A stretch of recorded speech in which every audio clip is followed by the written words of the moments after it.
Gunner at third playing or batting third, playing third. I Keep it object. going. Okay. I object.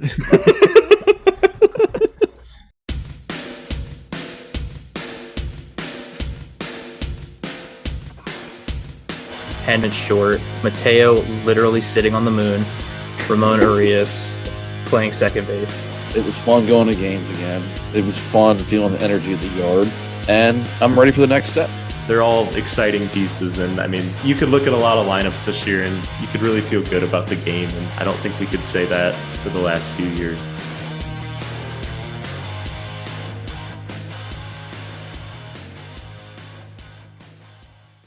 What's going on, everybody? Welcome back to episode 63 of the Talking Birdie podcast. We've got a normal episode coming at you this week with all three boys here in the studio. Gentlemen's, how we doing? How we feeling? I'm pretty excited for this one, Ryan. We're doing some preseasons or some preview type stuff for the upcoming season, and this is the first one in pod history, of the two that we've done, where we get to actually have some real weight behind what we're saying because of the Orioles' potential success this year, I guess. So I don't know, just excited to talk new baseball again as the season is a week and a half away. Yeah, exactly. That. Brad, how you doing? Yeah, we're getting there, man. I'm excited. Can't wait till 9 days from now. I'm officially now in transition mode from college basketball to Orioles season as my team has been eliminated. Sorry to hear about the Jayhawks, buddy. That's all good, man. Yeah. I can't be too upset with them. They gave me one last year. By rule, I think I have to give them about 5 years before I can get super pissed off at them again. So we're good. We're good. So we're on to the next. We're on to baseball season now. Ryan. Oh, also, sorry I missed you guys down in Florida, obviously. Sounds like you guys had a great time. We did have some We're sorry fun. we missed you too. Got you on the next one. Got us on the next one. All right. Ryan, how are you, bud? Can't complain, man. Cool. Same stuff as usual. Nothing new to report, but I am excited to be able to put together a podcast with some substance today, which is what I think we are all planning on doing. This should be a packed one. And we've come such a long way from a month ago with the melatonin Vegas thing we did. Oh my God, yeah. It's a struggle out in these streets, my friend. Mm-hmm.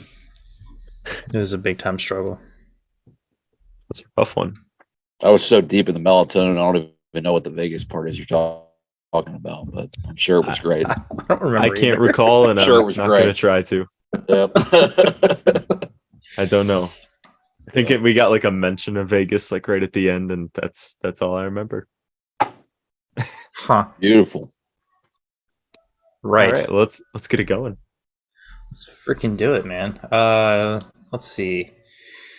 So, the World Baseball Classic just wrapped up last night with Japan. Congrats to Japan for knocking off the United States and I believe winning their first World Baseball Classic. I believe so. That could be wrong. I apologize if that's wrong, but at best, it's been a long time since they won it, if they have won it before. So, congrats to them. I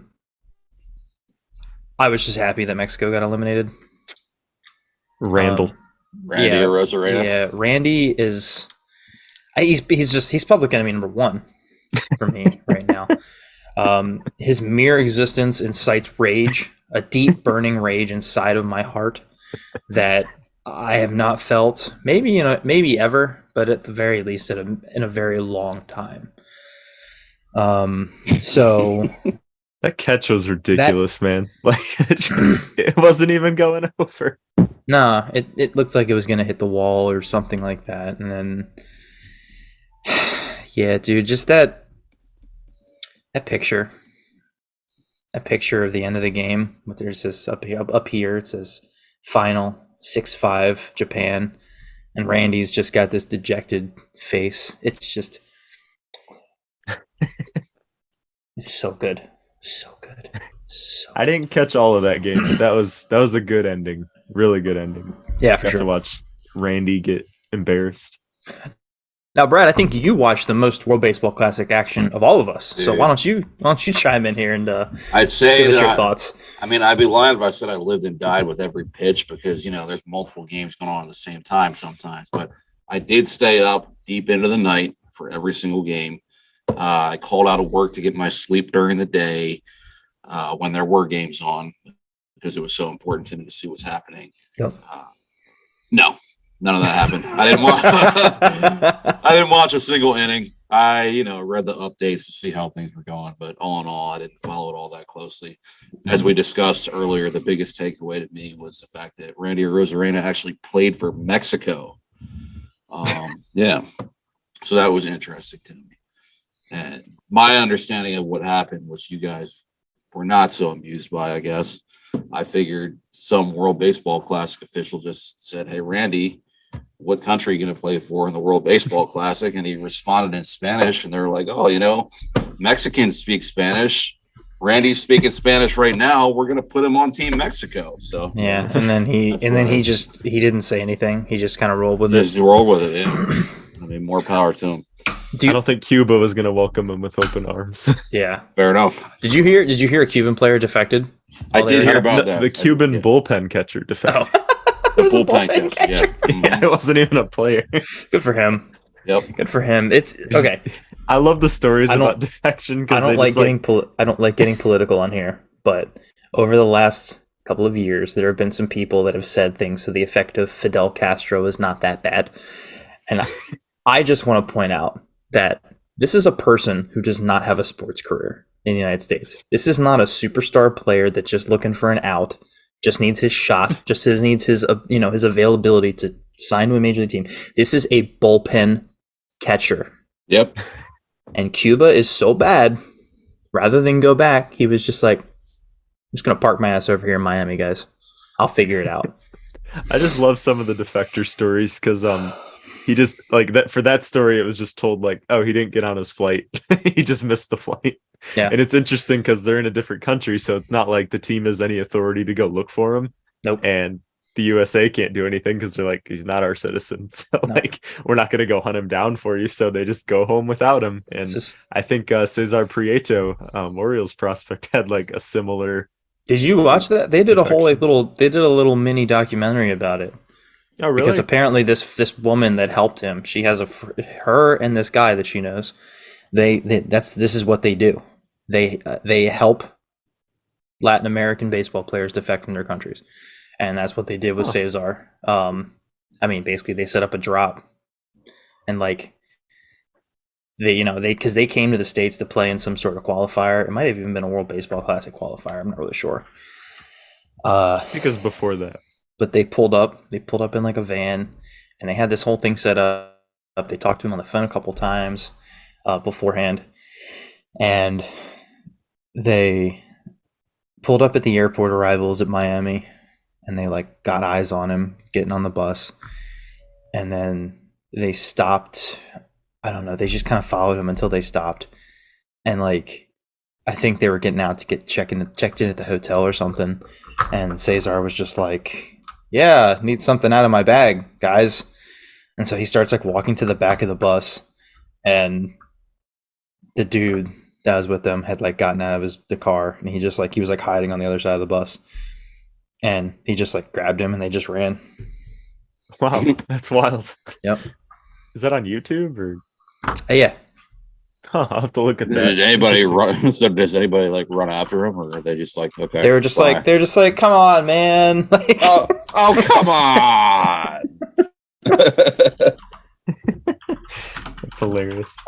Ryan, you didn't watch that much of it either, though, did you? World Baseball Classic? No, hardly at all. Okay, I caught a couple games. I think it was the attention it got this year was a lot greater than the past few years, maybe just because I'm on Twitter more often. But I don't know. It seemed like just very exciting, I guess. You get a lot of different fandoms that aren't in the normal MLB rotation of fans, I guess. Like, it's not every day you're going to see a stadium packed full of like Colombians just going crazy for their team who had like real no shot at winning, but I don't know, they showed out for them. But it was interesting. It was fun. They changed the rules a little bit this time, from my understanding, on what team you play on, because like I think in the past you had to be qualified for citizenship, and now it's like a little more lax, or maybe that's the new rule. It was stricter before, but Team Italy won out of the pool play and one of my friends like grew up in Italy, like so he was 18 years old, went to college in the US, but he's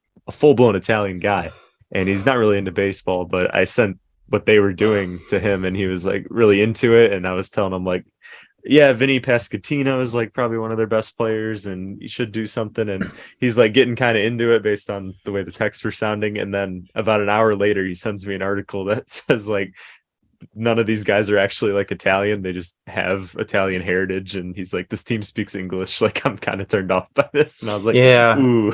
I actually kind of wanted to,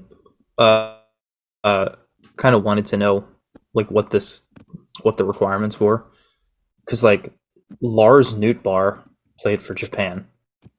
I think his mom is full Japanese. I don't know. But Yeah, like Stroman played for Team USA in 2017. And this year he was on Puerto Rico. I don't. That stuff kind of loses me a little bit with it, but Yeah. in general, it was a very fun watch. Japan was pretty awesome to have them win it out, and the Trout Otani matchup to end the whole tournament was, icing on the cake. But it was yeah. really good tournament. You knew that was going to set up for that. You knew that was happening. Yeah, for sure. Do you have any other thoughts on this?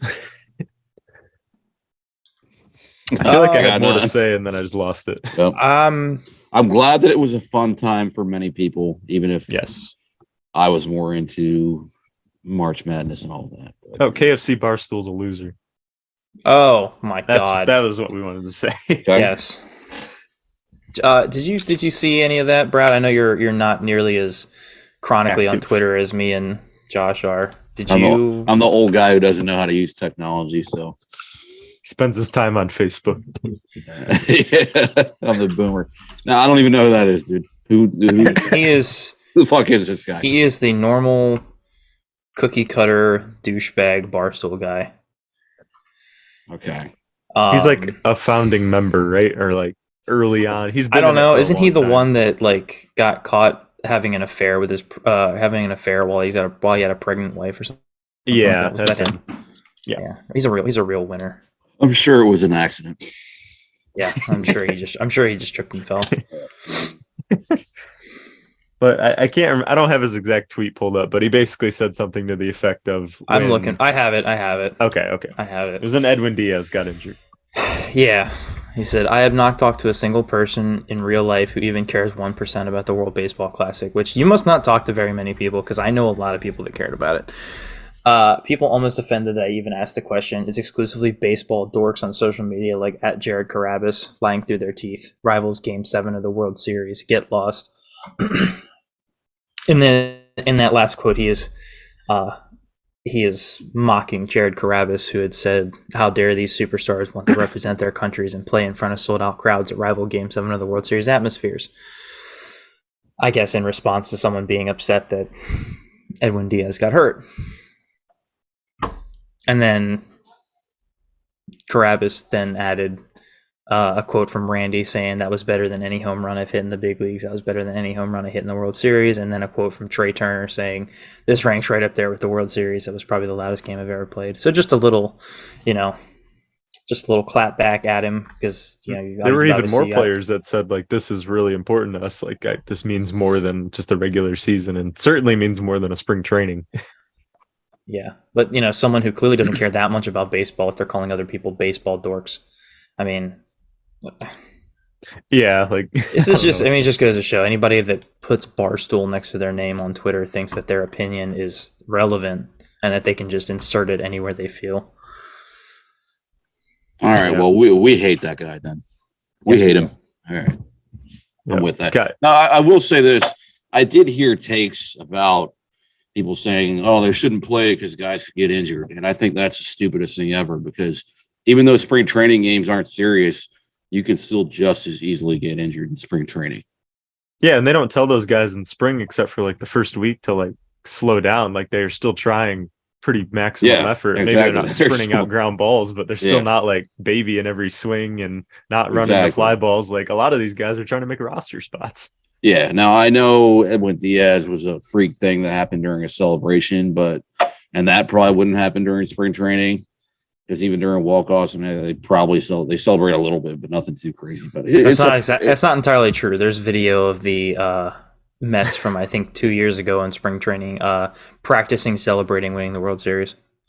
Oh, really? Okay. Yeah, Well, Yeah, there it's you go. I can insane. send you that if you want. It's pretty comical. Okay. There's Well, like so there you palm. There's go. like palm trees on the background and nobody in the crowd, and they're just like I Oh, mean that would, they're doing the yeah, like jumping up and down thing and like that would have been in the COVID year, the year that I was in their town in Port St. Lucie. oh And yeah. it was like $70 to go to a spring training game for limited capacity. And I'm like, no, fuck that. Dude. But I did, yeah. But so I didn't do anything like that. When the minor league season came around, the St. Lucie Mets played there. I went and checked out that park a few times. It was really nice. Really It nice. feels important to note that while we're kind of laughing at the Mets for fake celebrating a World Series, I did read a report from I think 2019 O's spring training that they were just practicing fly balls with loud crowd noise. So they were just like blaring crowd noise through like the speakers and stuff, and we're just hitting like really routine fly balls to their outfielders. I I mean, don't there's know. nothing similar to those two. I think it's like it's not necessarily like a I don't know, a skill based practice or routine or anything like that. It's just, oh, it's loud in the stadium. Make sure you catch the fly ball. I just thought it was funny. I Okay, think one's less sad than the other one, but Yeah. Josh, you should take us into our next. can do. Okay, so I think we are a week and a half from opening day. We play Boston on March 31st, I think, and this is probably the last episode we'll do prior to the season getting underway. So thought it would be fun to do our yearly predictions, and by yearly I of course mean year two predictions. We're going to talk some roster bubble spots that are in flux, I guess, at this point of spring training. But we're just going to talk general about how we expect this season to go. How confident are we in that? And yeah, general season prediction type stuff. It means Who a would bit like more this year. Who would like to go first? We'll throw it to Brad. All right. So I like what am it. I doing first? I'm predicting All right. the record. What record do you think this team gets in its current assembly? I'm going to go 88 and 74. A little on the high side. Hmm. But I mean, this team last year, as I've gone through before, essentially punted on April and May. They were 16 and 24, and then Adley comes up, and they make all sorts of other improvements by calling other guys up. Gunner at the end of the year. Now they get a full season of those guys. I really don't see any reason they can't win 88 games. They're actually going to be trying, and they have a full year of both of those guys, and then hopefully more guys coming up too. You could argue they upgraded their rotation. I mean, I'm not a huge Gibson guy, but he could be better than Lyles. I hope Cole Irvin should be. Yeah, I mean, 88 wins. That's what I'm going with, baby. Josh, you can go next. Okay. So, Jordan Katz tweeted something the other day about how what does a plus season, a B minus season, and a failure season look like. Thought that was a good way for me to kind of get my thoughts on this together. I have an A plus season as a 93 plus win team for the Orioles. I'm not saying that's what I expect or how I think this team can perform, but that is the absolute best this team can do if they surpass 93 wins. Toronto last year and Seattle, the two wild cards that faced off, they had 92 and 90 wins. So that would put us above that into a guaranteed wild card spot, potentially make a run at the division, depending on how the Yankees do this year. I have a B minus season as a 87 to 92 win season. Tampa Bay had 86 wins last year, so we would be above that. And they ended up facing Cleveland for the wild card, I don't know, compensation, I guess. And I think anything less than 87 wins / missing the postseason is a failed season. The expectation this year should be to make the postseason after a 20-some win improvement, and I do think they can do it based on a lot of what Brad said. Full year of Gunnar Adley, better rotation, and some wild cards, I guess, on some of the young guys coming up. Yeah, ultimately that's what it boils down to me. Playoffs or bust. It's not World Series or bust, but it's playoffs or bust for me. That's the main thing. Yep. I think we can look at World Series maybe next year or something, but Yeah, I this mean, is anything can happen when you get in the playoffs in a sport like right. baseball, but I'm not going to be like, oh, we lost the first round, we sucked. I'm not going to do that. Yeah, no. But I mean, we were like up until towards the middle, maybe the end of September last year, we were still kind of gunning for that playoff spot. Like it looked like it was still on the table. Exactly. Quickly faded, but Exactly. And then it quickly faded. We missed, and we still missed by like 3 games in the end. So, yeah, we didn't win the games we yeah, needed to against the Jays in September. But I mean, that aside, we were still in it until probably about the exactly. second to last week of the year. So why would we not want to be a guaranteed Exactly. like playoff shoe in by the time September is getting started, basically? Yeah, 100%. Ryan. 92 wins for me.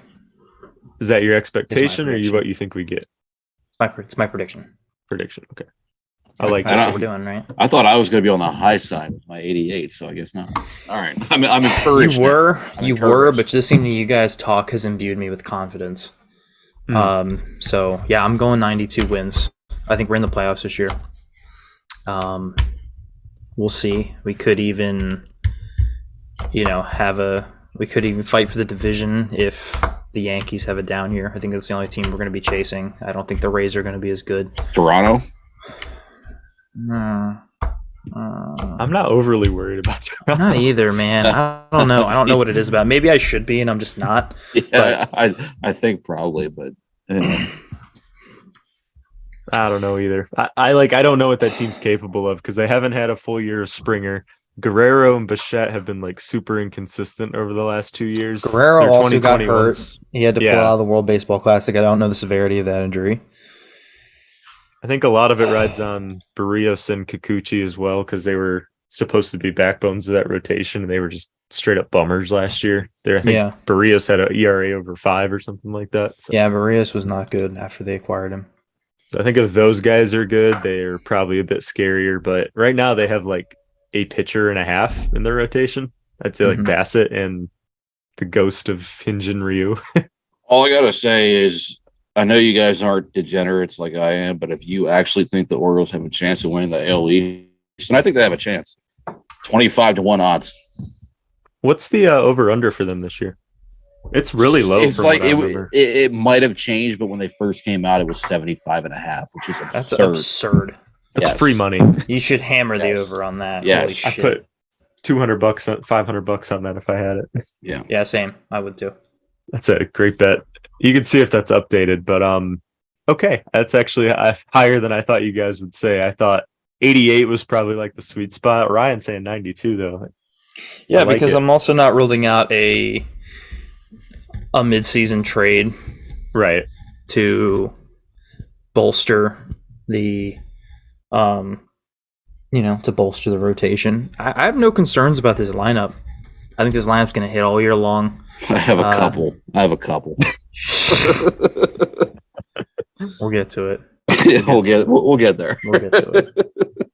I have no concerns about this lineup because I am confident in the pieces that can be summoned from the lower levels if someone is not performing. Agreed. So I feel good about this lineup. I feel pretty good about this rotation too. I don't feel great about the bullpen right now, but that's just because of injuries and stuff. Once we get guys back, I'll feel pretty good about the bullpen as well. I mean, I just feel good about this team. Can anyone feel good about their bullpen on any team? That's kind of the way it is these days for the most part. That's fair. That's a fair shot, yeah. I think my only hang up for this current roster is, I mean, this is true for many teams as well, but I think we are highly exposed to a potential season-ruining injury from like one of our big guys. Like if the Dodgers lost Freddie Freeman, they would still make the playoffs. But if the Orioles lose Adley Rutschman for 4 months out of the season, that does a lot more to this lineup, to this defense, to the whole team.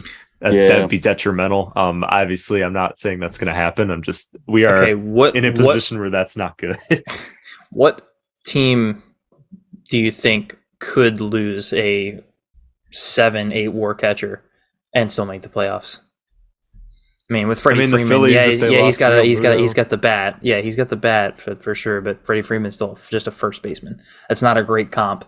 Okay, if the Phillies lost Real Muto, they'd still make the playoffs. If the Dodgers lost Will Smith, they'd still make the playoffs. If the Braves lost Sean Murphy, they'd still make the playoffs. I'm just saying we're in that bubble position where an injury like that is much more significant on the roster construction. You could say even Gunnar Henderson, or maybe even like a Santander injury would be semi-detrimental to the team. If we lose innings from a guy like Irvin or Gibson early on, that might not be a good sign for the rest of the year. I mean, okay, so what you're saying is injuries bad. Hopefully they do not happen. That is a fantastic take, Josh. Yeah, that is my take. I mean, think the it's just more insight detrimental here, to us than the other teams. insight here is just This is why the people listen. All right. You heard it here first, folks. Injury bad. Hopefully bad injury do not happen.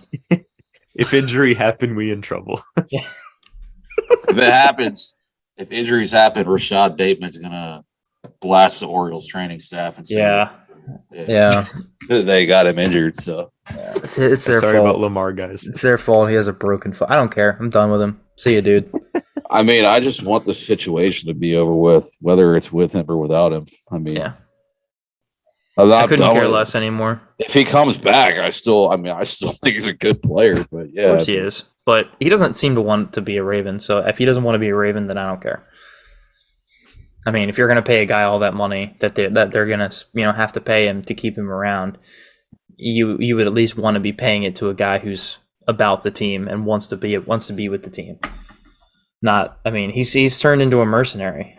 Well, I don't want to get too deep into this on an Orioles podcast, but I don't think he's that much different than any other quarterback that would be the next one due up after Deshaun Watson signed that unprecedented deal with Cleveland, right?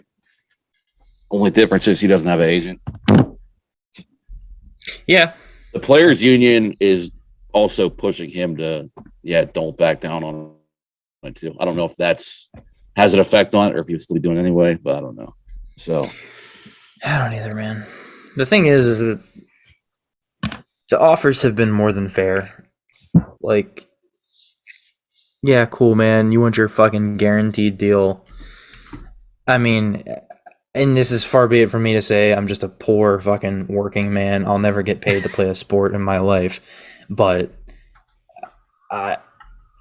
$150 million guaranteed, no questions asked. $200 million guaranteed. I mean, it boils down to ego and him saying, Deshaun got this.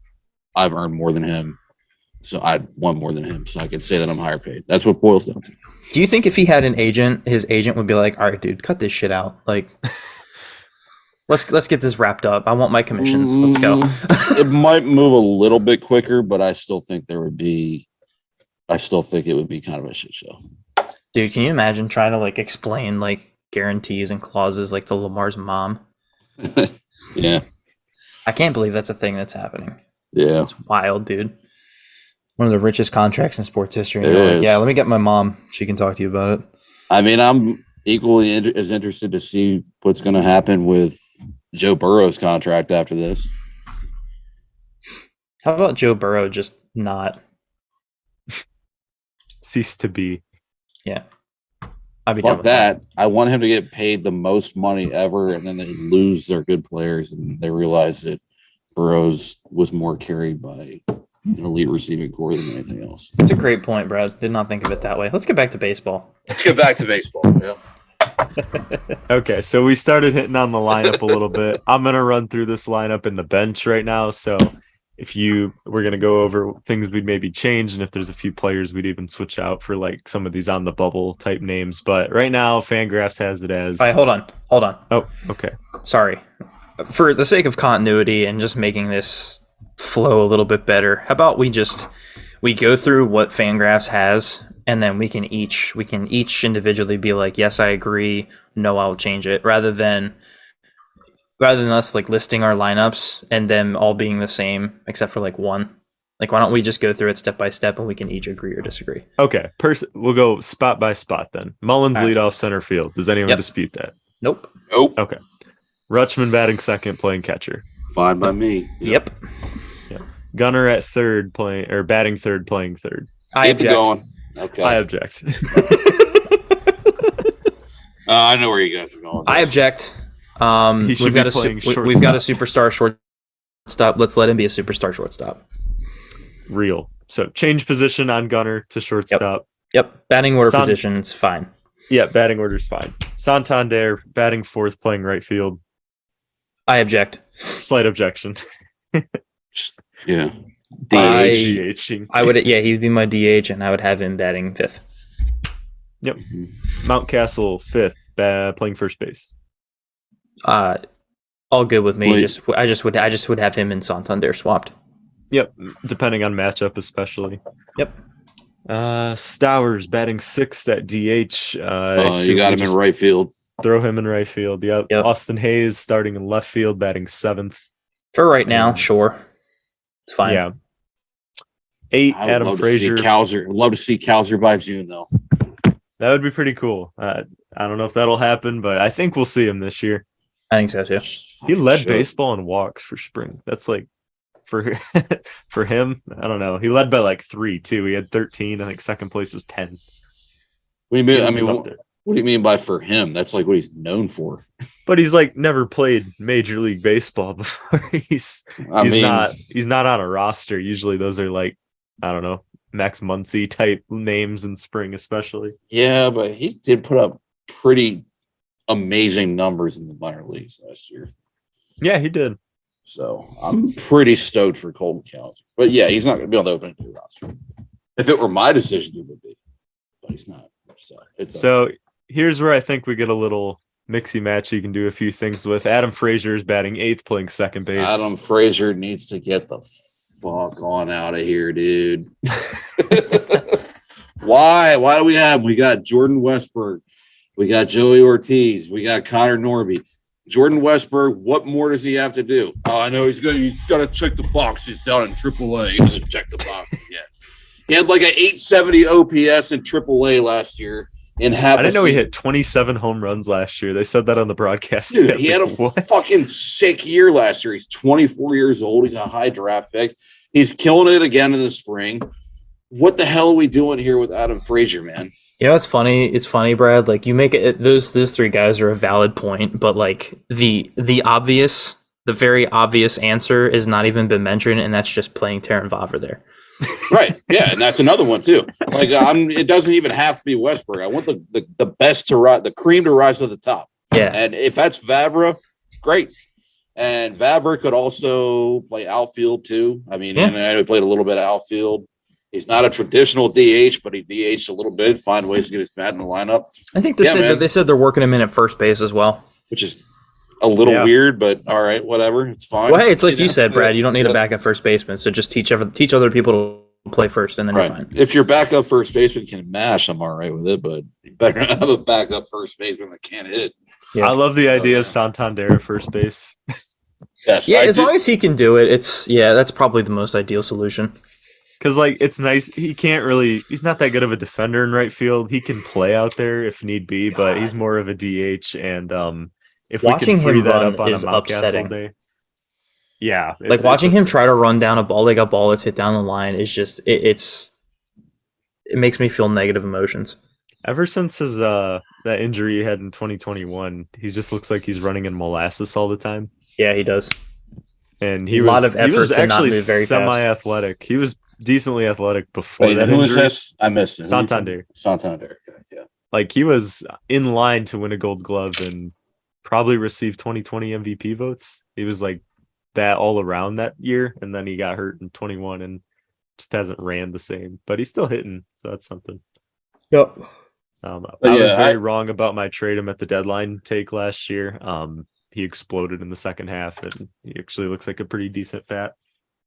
Well, it wasn't necessarily that you thought he sucked anyway. It was right. Yeah. It was more about getting a nice return for it. So, yeah, it doesn't mean it was stupid. He had a nice second half though, but the roster flexibility was kind of my main point, and now that's kind of the case for Hayes. But so Frazier, also probably change out for Vavra. Maybe it depends on matchup, but I think offensively, Vavra's your guy. Defensively, Frazier's your guy. It's whatever you want that day, I guess. But Yep. It's gonna be Frazier most days. We know that. I know, and that's going to be annoying. He's getting $8 million a year, man. He's fucking Ridiculous. Like I didn't mind the signing at first, but It, like, it would be I don't know, fine. man. It would make sense. It was like, oh, the Orioles have signed Adam Frazier to a minor league deal, expected to compete for opening day roster. I'd be like, all right, that's fine. Yeah. My highest hope is that he has a hot first half and they just move him at the deadline, and that's that. We just clear the way a little bit here. We could figure out what to do with our next guy in the lineup, Mr. Jorge Mateo, batting ninth, playing shortstop. Well, Objection. Yep. That has already been addressed with Gunnar Henderson moving to short, which I'm good with that. Yep. And start Urias. Yeah. I mean, And I'd probably move Urias up to like 6th or 7th in the lineup, but other than that, just Mateo shouldn't be starting, man. yeah. I mean, I don't have the same level of hate for Mateo that you guys do, but he can't hit. You will. He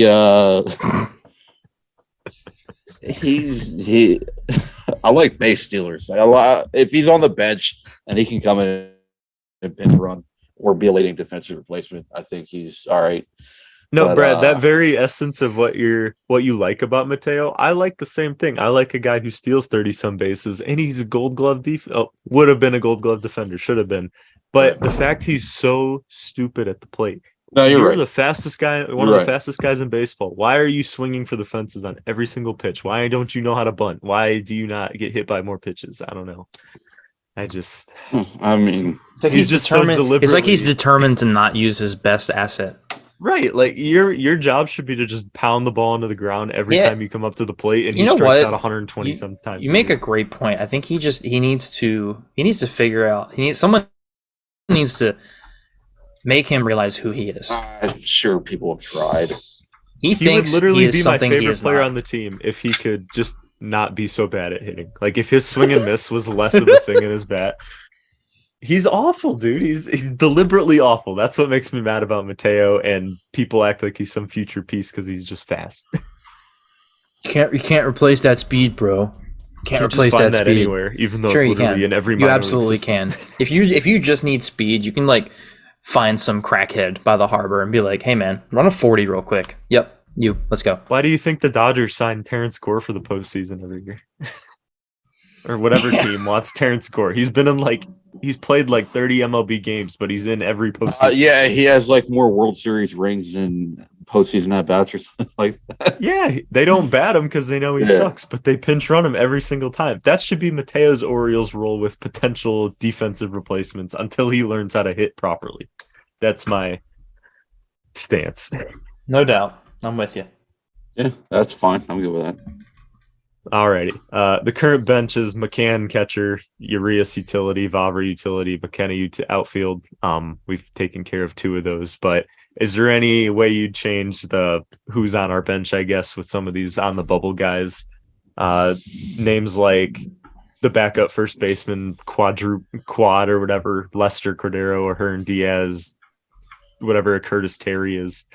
I mean, if we're carrying a backup first baseman, it's Franchi Cordero. I mean, dude, I'd say I'd prefer not to have one, but if there is one, I also prefer Franchi. yeah, I'd rather Jordan Westberg be on the big league roster. Westberg was on my infielders bubble as well. Until something gives in the Brad, lineup, though, you can't really do that. I can't not say anything anymore. You gotta let this Westberg thing go, man. He's gonna get traded. You need to just start accepting that now. Okay, great. So he's gonna get traded. So call up fucking the next guy, Joey Ortiz. Now, Brad, I did think about. I don't give a this shit. Today. There's like hold on a second. Hold on. There's like. Go ahead. So, notice how early they sent down Norby and Ortiz and the way they used them in spring training. The organization does not view them as quite ready yet. They're gonna get probably half a season at AAA this year. That's probably just the way it's gonna be, especially Norby. Yeah, I mean, dude, Jackson Holiday lasted longer in Major League camp than those guys did, didn't he? He's still there. He played today.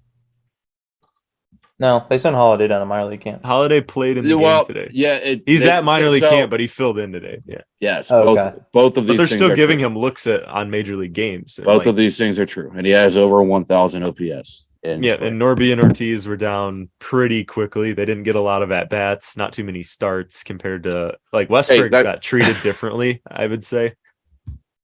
That's fine, but still, I believe they're both better than Adam Frazier. So, I mean, Ortiz had an 857 OPS in spring training too. It's not like he sucked. No, I'm just saying the organization treated them as players that you would not probably be looking at early in the season to make the major league team. Probably not, but I'd still rather than be there. That if Westberg is not, then Adam Frazier. I was just kidding about the whole Westbrook thing. I think, like what Josh is saying, I think he's right. I think the way they've kept as long as they've kept him up at camp, I think that means something. I think they've got to see Westberg as given his draft pedigree, his age, his production that you've gone over quite a few times. They have to see that. That's not even a joke. I'm just saying, like, Brad has read the numbers. They are very good numbers. Even every time I look at them, I'm surprised because I just don't in my mind, Westberg's not like that guy. But then I look at the numbers, I'm like, oh yeah, he is that guy. He totally is that guy. Yeah. He just quietly puts up these insane. It's very quiet. Yeah, it's not. He doesn't have the hype that Henderson did, and even though I'm sure at some point he was probably putting up better numbers than Henderson was. So it's just the way you perceive things. Sometimes it's not reality. But yes, what you're saying, Josh, is very true. I think they view Westberg as a thing. I was just fucking with Brad because I like. Today the lineup they sent out against the Jays was entirely guys who are basically the names I mentioned, like on the bubble guys or bench guys. Like McKenna started today. I think O'Hearn and Cordero started. Josh Lester, Westberg started. I don't know if Daz Cameron started, but Nomar Mazara was in the lineup. Like it was kind of a go out and make the roster in the last week of spring training. Try your best to. Yeah. And Westberg being in lineups like that and getting a full, I think he got 4 at bats today. That means something. Sure. And it means a lot more when it means something different when it's a prospect as opposed to like an off the street guy that's on a minor league deal. It's not Josh Lester. That's the point. No. Yeah. Yeah, I think ready you're right, for man. Some rotation talk. Yeah, some bullpen talk. So Brand Graphs currently. I don't think there's going to be a whole lot. No, I don't either. No. I don't think there's going to be a whole lot to discuss. But yeah, we'll go over it. So we got Gibson, Irvin, Bradish, Kramer, Rodriguez. I don't dispute anything in there. Maybe the order of Bradish, Kramer, but I don't really care. That's your 5 best guys right there. That's your 5 guys right there for sure. Yep. So bullpen, it gets a little interesting because there's some names you know and some names you don't really know, and some names we're just like, I don't know what to think of you, Austin Voth. We have Felix Bautista, Sionel Perez, Michael Givens, Keegan Aiken. I have no issues with those 4 names at all. This is where you can kind of switch out Brian Baker. I like Tyler Wells. I don't imagine his spot's up for grabs. Andrew Politi, who's the Rule 5 guy, and Austin Voth rounds out your current bullpen. Dylan Tate and John Means are still on the IL. So that's your bullpen. I'm good. I'm good on Brian Baker. Yeah. I'm good on him. I've seen enough of Brian Baker. Like he can go or he's cool. He can go. He can go. Oh, yeah, I'm good. I'm good on him. Like I'll pass. I don't know what they're looking for. He's a waiver claim who is okay. Like, that's it. Yeah, I mean, sure. You got. There's no difference in my eyes between him and Joey Crable. So there's one solution for getting rid of Brian Baker that pops into my mind. What's that? The easy fix, but the alternative argument is that really what you want to do with him? That's DL Hall. DL Hall would be a good addition to this year's bullpen, but if you still view him as a starter long term, maybe not the best idea to start him in the bullpen. Might be better to stretch him out in AAA. So what do you guys think about that? Until I actually saw this on Fangraphs, I didn't give it much thought. I just kind of had Hall as like a shoe-in for the bullpen. I'm like, oh, of course you can use a lefty who throws 99 whenever he wants to. But you might be onto something with just trying to get him some consistency in AAA and maybe just waiting for an injury or a spot start or something on the major league team. And maybe he can work his way onto a roster by just playing for it, basically. But I feel like DL Hall probably belongs on this team somewhere, but maybe that's not their plan for the bullpen. I don't know. It's tough, man. It Yeah. is tough because I don't know who on here you replace him with. Like, you're probably not going to replace him with Keegan Aiken because if they want to use Hall as a starter, they're not going to give up who was one of their most effective left-handed relievers last year. Sure. And they're not going to replace one of these starters. And I don't know. It's an interesting thing. But what do you guys think about like Bauman and Vespi? I think Crable's kind of gone, but Bauman and Vespi, Bauman maybe has something there as like a 1 inning guy. I don't think he's going to make it as anything. Didn't you higher just than say that. on Twitter that he sucks? Like today? Yeah, he does suck, but the stuff's there. The fundamentals are there. Okay. He was bad. Like, he is bad, Okay. but I Okay. think he has a spot maybe Oh, as a No. guy. It's just I just No, thought you're it was right. funny that you're contradicting yourself in the same day. You know, you didn't even wait a day to like change your opinion. You just same day. I'm a Bauman guy, so I'm good with him being in the bullpen. Let's bring him on. I like him. I think he doesn't suck.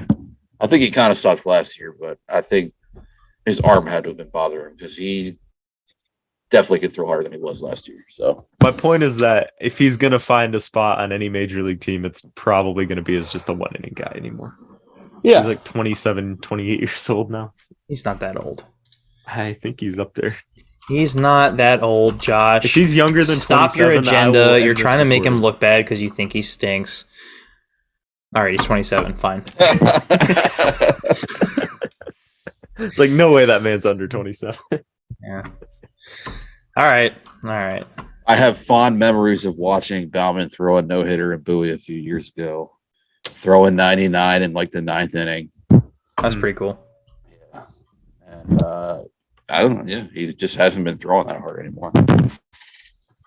I don't care about Andrew Politi, but I hope that maybe Voth kind of regresses back and then we just see Drew Rom.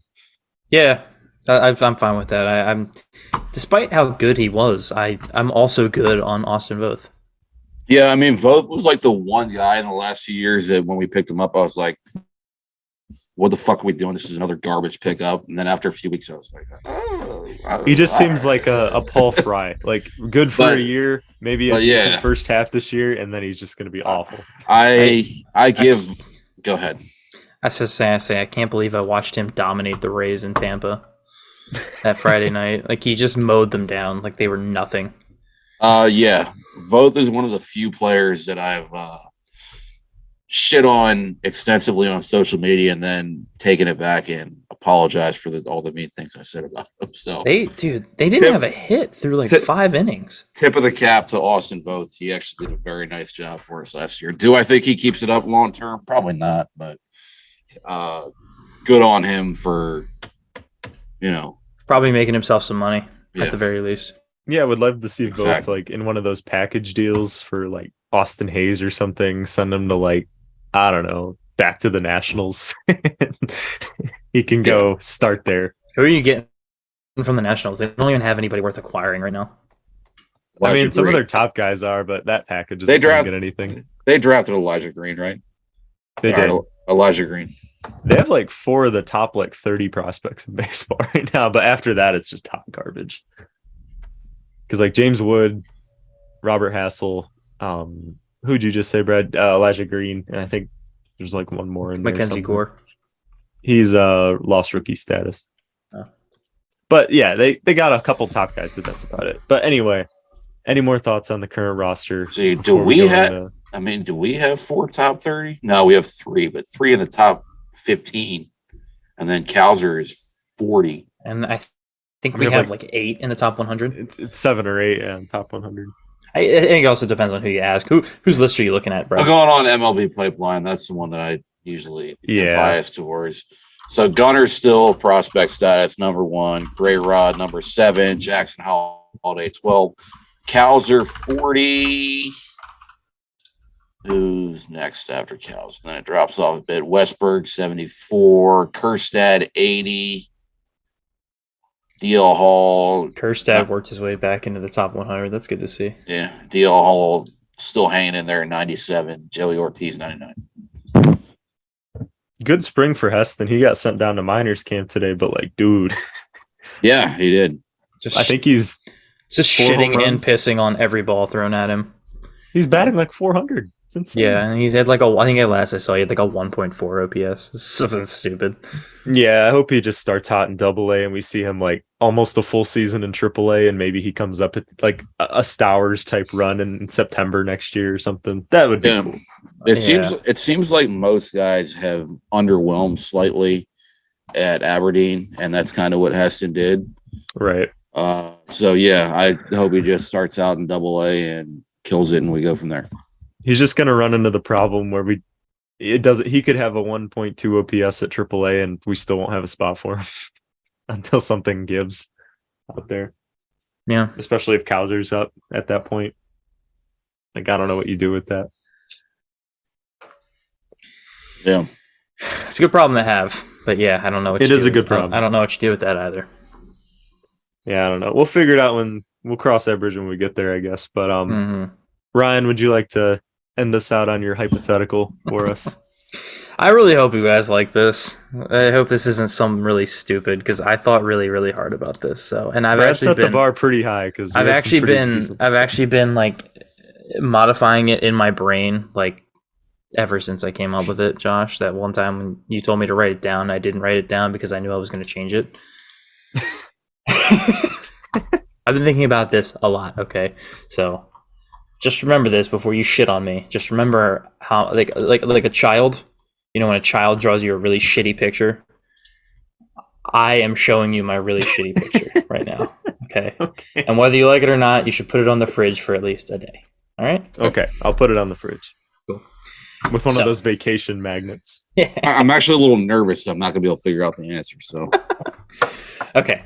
So this has to do with Adley Rutschman's incredibly tuned batting eye. I don't know what was going to come out of your mouth. Sister, I don't know. We'll talk. We can talk about that on a different podcast. Is it tuned batting eye? Is very attuned batting eye. Yes. So in 2022, the Major League Baseball league average on base percentage was 312. Knowing what we know about Adley and how good his batting eye is, I've even said sometimes that I think he's a little too patient at the plate. If just Adley alone, if he had to earn 5 balls to receive a walk, would he be above or below league average OBP of 312? We'll say 312. We'll just use last year's as our baseline. I'd like to say above. I think. What was his OBP last year? That's yeah. Am I allowed to look that up?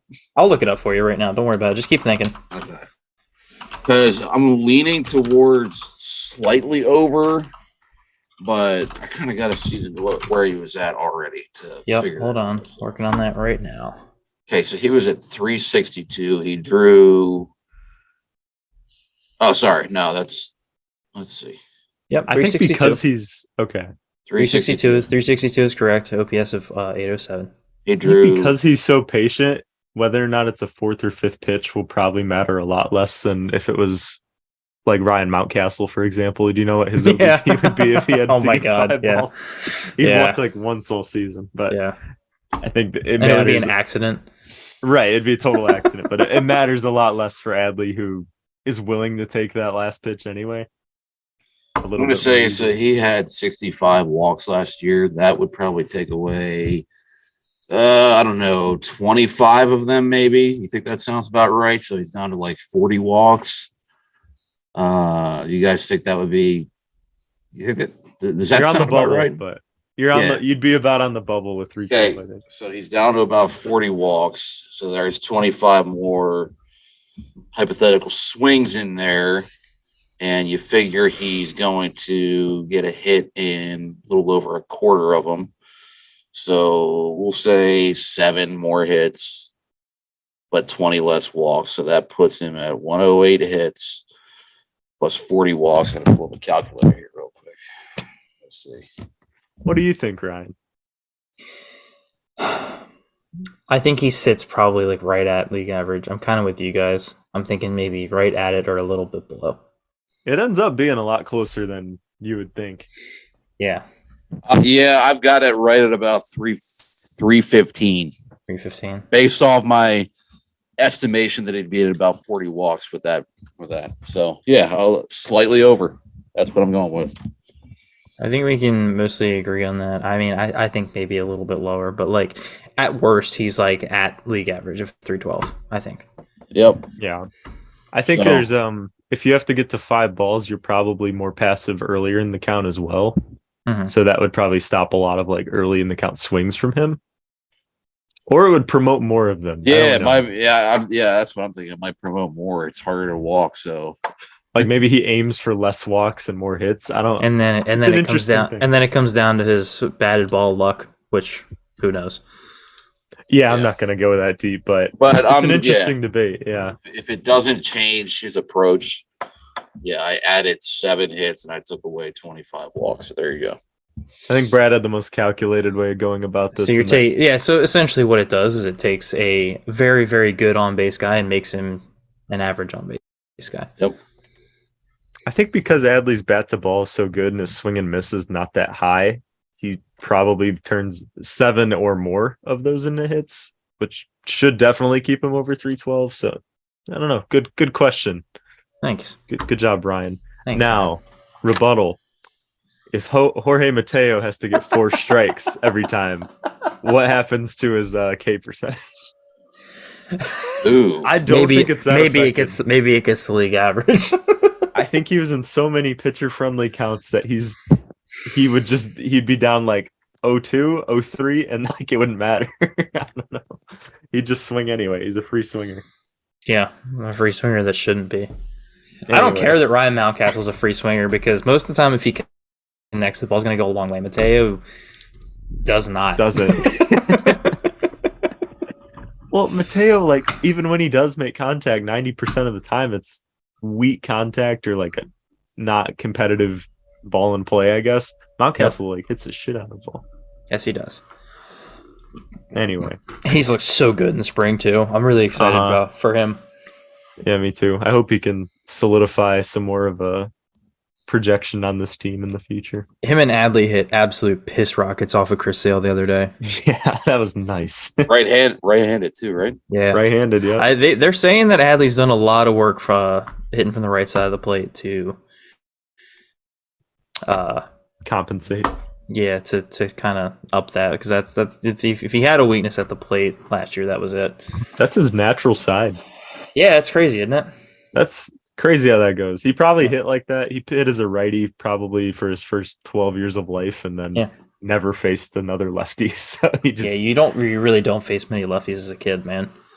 No, it's like I remember the first time I faced a lefty was like I don't know, like my second or third year of like kid pitch, and it was like I mean it was a fucking foreign concept to me, man. I was like, what is happening? Yeah, like that it was an arm slot that I did not understand. Like I couldn't comprehend that the ball was coming off the other side of the person on the mound.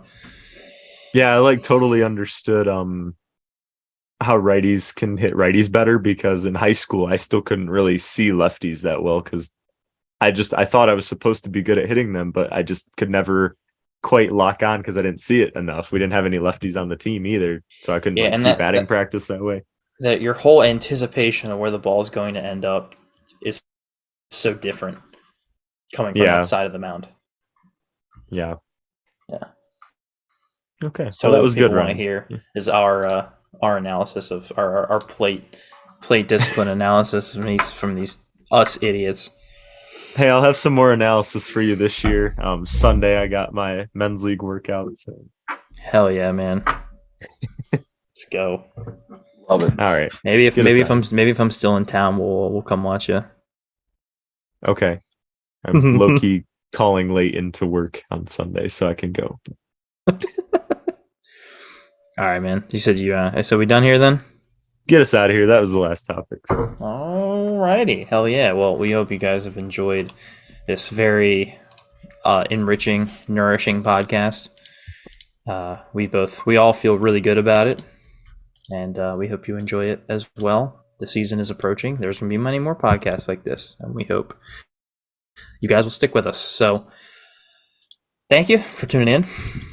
we'll see you in 2 weeks, probably. Maybe Most next likely week. after the season starts. So happy opening day, everyone. Yeah, happy opening day, very early. And after opening day, once we record our first episode after the season begins, then it'll be right back to weekly show. The bi-weekly Yeah, period buddy. of the off season will be over, and we'll be back to doing this every week. So thanks again, everybody. We'll catch you next time.